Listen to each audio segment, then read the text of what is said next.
Hey guys, how's it going? Welcome back to another FIFA 21 video where today we're going to be going through what I think is the best, unbeatable, amazing custom tactics that there are in FIFA 21 this year. This is from my personal experience, so this is just what I think the best are.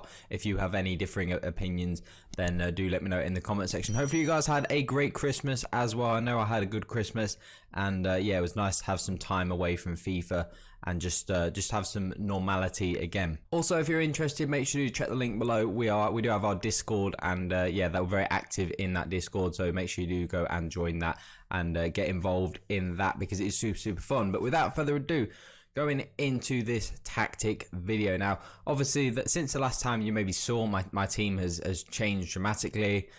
We pumped a lot of our coins into our team, and this tactic video is not just off of the back of one good weekend or anything like that. It's just something I've been developing over time and something that I've been running and just tweaking and changing as need be. Now, obviously, I have a very good squad, and a good squad will help with, performances and things like that, but I've still managed to get, great scores in Foot Champs before I had this team. In previous weeks, just last week when we were playing, we had Alan and Sissoko instead of Marquinhos and Ballack. We did have a pretty weak team before, and we're still doing really well. It's just a little bit more fun playing with these better players, and it is going to be the 4-2-2.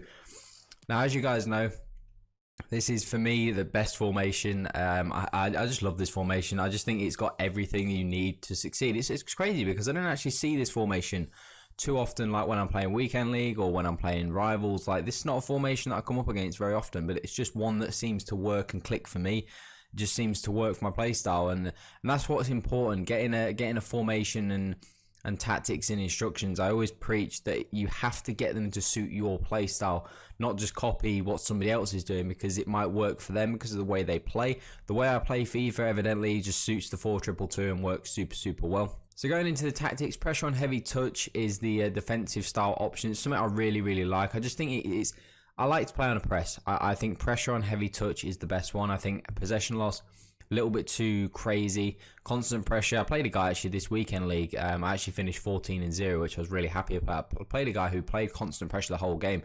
And in constant pressure is really frustrating to play against, but it's also really easy to play against. It's really frustrating because the players are always on you. You don't get any time. But once you beat the press, it's so easy. There's just so much space. So I just don't think that's the way to play. For me, I like to play on a press. I think pressure and heavy touch allows my team to press in the right moments, and that's what I want. I want to press in the right moments, not just constantly be pressuring, just after every little thing that happens in the game. I want to pressure in the right moments. I've changed this slightly. I've gone a little bit wider on the defense. I was finding, I before was playing, I think, on 3 width, I believe, and I've just upped it to 5. I was just a little bit too narrow in the defense. I was just finding that people were just going down the wings a little bit too much for my liking, so I just decided to go a little bit wider on the width, and that was really effective. That just kind of plugged a few of those gaps. The depth we kind of kept on around about 6. I did tweak with it a little bit higher. Something that's been discussed is that higher depth is a better way to play, and it has its merits, but I still think it's a little bit too crazy for me. I think 6 is a really good blend. It allows me to press high up the pitch, but also not have too much space in behind for my opponents to take advantage of. And then long ball, I just never change off long ball. It's just, for me, in my opinion, it's the only offensive style that works and is like consistently good. Fast build up has its moments. I like to test fast build up, like when I'm playing draft. I'm playing a lot of draft at the minute, trying to stack packs for team of the year now, and managed to win 4 drafts in a row, which I'm really happy about. And I like to try like fast build up on certain formations. And more often than not, I find it just doesn't work on so many different formations. It's effective on certain formations. As I said, it's effective on narrow formations and formations that are compact. But, formations that are quite widespread, it just doesn't work too well. And I just don't find it works well in this 4-2-2. So the long ball is the one that I always go with. Offensive width, we keep narrow. We like to keep those wide cams involved. And then players in the box, I always keep on 5 because your instructions should take care of who goes in the box. And then corners, and corners especially, is a bit of a weird one because I see some people that go with 5 on corners because a lot of people like to cross the ball. I think this just ultimately depends on if you're someone who likes to go short or cross. Corners are a little bit broken, so I like to go with my corners. I keep it on 3 because someone like Ronaldo, his headers are broken. You know, he wins pretty much every near post header. So I like to have a few players in the box, but I often I'll go short. So there's kind of sometimes no need for that. But that is it for the tactics. Then the instructions on how we've changed the instructions. Now the whole of the defense, I've gone to stay back and conservative. And the 2 defensive midfielders, I've changed to aggressive interceptions. Now, we don't have them on stay back while attacking because, as we've explained in previous 4-2-2 videos, that I like to have those DMs a little bit higher up the pitch. Just they're a little bit more involved in the attacks. I feel like when you have these guys on stay back and the fullbacks on stay back, you have that 6-4 disconnect, and I don't like playing that way. It's not playing to the best of my skill set. So I like to have these guys a little bit higher up the pitch just so they can kind of get... It makes the attacking third a little bit easier. Now, there are times where, especially when you turn the ball over, you have to be, if you're going to have these guys on balance, you have to be a confident 1v1 defender, which is why I've changed these guys to conservative, because these guys, I want them to try and win the ball back and try and keep that, you know, because I'm almost going with a 6-4 split, not the 4-6 split. I'm going with like 6 attackers, 4 defenders.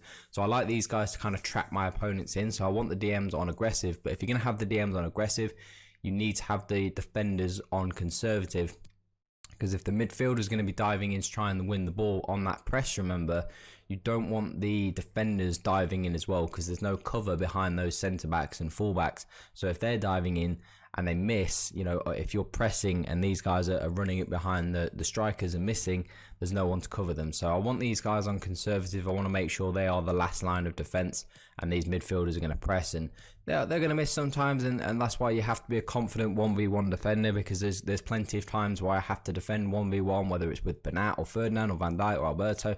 You do have to defend 1v1, and that is a skill you do need to have to play. Now, wide players, Owen and Lozano, as always, just on free roam. Free roam is just so good, man. I don't even, like, when I play with cams in any formation, I don't even think to use anything else. I don't even think to stick to position. I just instantly put free roam on. It's just the best way to play. I just think it's just the best way to play. You know, that's just the way of explaining it. It's just the best way to play. There's just, in my opinion, if you're going to use cams, you have to have them on free roam. There's no other way of playing. I just think it's the best way to play. And then we have Neymar up top with Ronaldo on stay central and false 9. So Neymar kind of just drops in. He doesn't drop into like the cam position to make it a 4-2-3-1. He kind of drops in as like a centre forward. So he just plays a couple of yards off Ronaldo, because Ronaldo is my prime goal scorer. So I want him to be the goal scorer. Neymar has better passing, so he's able to slip in to a centre forward position and slip the balls into Owen or Lozano on the right, or play them through to Ronaldo, and then Ronaldo on stay central and get him behind. He's the goal scorer. So your better passer and your striker, whoever's got better passing, wants to be on the false 9, and whoever your better finisher is wants to be on the right hand side. It doesn't really matter which side you put them on, it's just the side that I prefer.